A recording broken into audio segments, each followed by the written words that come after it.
Bienvenue au labo des CIP. Bon, allez, soyons honnêtes 2 minutes. Qui n'a jamais senti le temps s'étirer longuement en réunion d'équipe? Ah là là! On regarde sa montre, on se demande un peu ce qu'on fait là. Surtout nous, les CIP, avec nos journées bien chargées, hein, ces moments peuvent vite peser. On est d'accord? Oh que oui, tellement d'accord.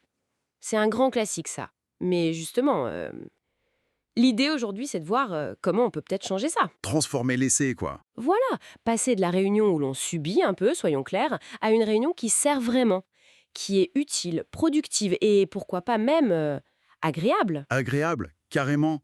Le lundi matin. Mais oui, même le lundi matin, ça c'est possible de rendre ces moments plus vivants et surtout, plus efficaces pour notre boulot sur le terrain. Parce qu'il faut le dire, hein, pour nous, CIP, la réunion, c'est pas juste un truc administratif à cocher. Non, c'est bien plus. Ah ouais, c'est stratégique même parfois. Exactement. C'est là qu'on peut coordonner nos suivis, qui sont souvent complexes, partager des infos super importantes du terrain que les collègues n'ont pas forcément vues. Mobiliser l'intelligence collective aussi. Des fois, on est bloqué sur une situation. Tout à fait, trouver des solutions ensemble. Et puis, ça soude l'équipe, ça aide à soutenir quand c'est dur. Et ouais, faut pas l'oublier, c'est aussi là qu'on peut fêter les petites victoires. Une personne qui trouve un job, une formation. C'est vrai, ça fait du bien, ça. Et alors, pour que ça marche bien, ça commence avant même de rentrer dans la salle, j'imagine. Complètement. La fameuse question. Pourquoi on se réunit, au fait? C'est quoi l'objectif, le vrai? C'est ça. Et si la réponse est bof, ou qu'un simple mail peut faire l'affaire? Bah, on annule. Voilà. Franchement, personne ne nous en voudra de récupérer 1 heure dans son planning, hein. Absolument personne. Et une fois qu'on sait pourquoi on se voit, alors là, la logistique devient importante.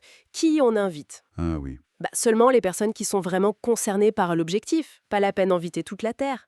Éviter les faits, tout le monde vient, mais personne ne sent concerné. C'est ça. Choisir un bon créneau aussi, éviter peut-être juste après la pause déj quand tout le monde digère, ou après une matinée d'entretien intense. Et la durée. Le fameux, on a dit 1 heure. On fixe une durée et on essaye de s'y tenir. C'est le challenge.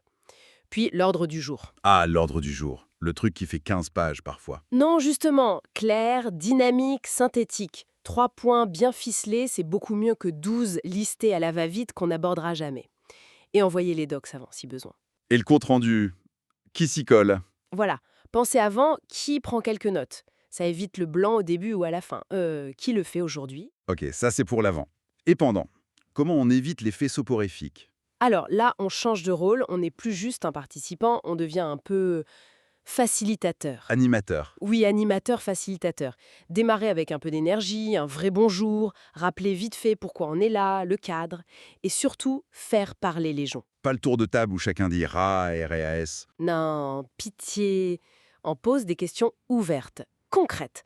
Pas des remarques, mais plutôt comment s'est passée l'action X sur le terrain cette semaine?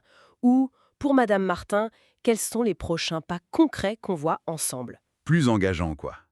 Et utiliser des trucs, des post-it, des mots-clés. Oui, des méthodes plus dynamiques et oser une petite touche d'humour. Ça détend, faut que ça vive. L'idée, c'est vraiment de faire émerger les idées ensemble.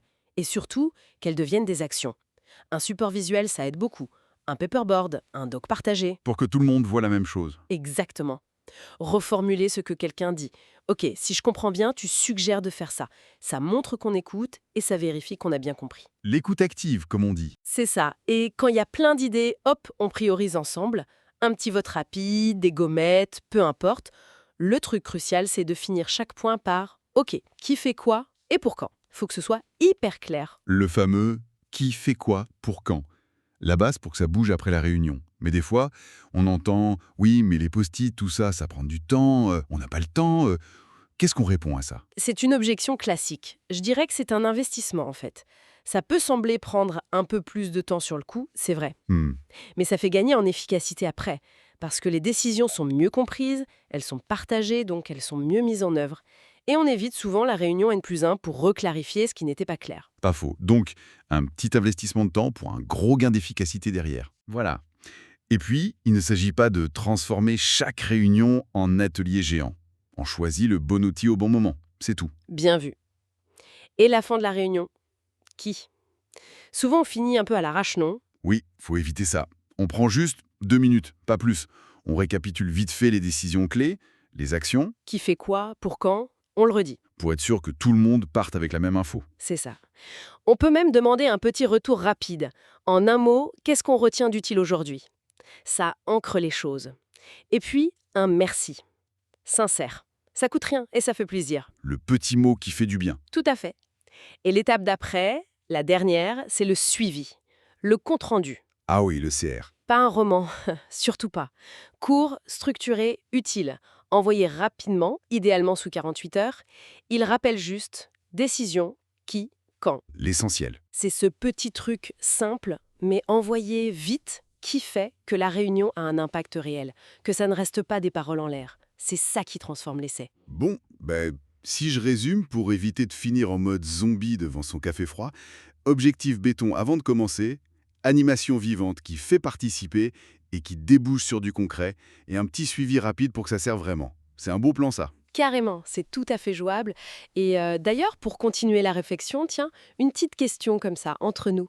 C'est quoi votre astuce perso, même toute bête, pour rendre une réunion d'équipe, allez, plus dynamique ou au moins un peu plus sympa? Bonne question. À méditer. En tout cas, merci pour cet échange. Et à bientôt dans le labo des CIP.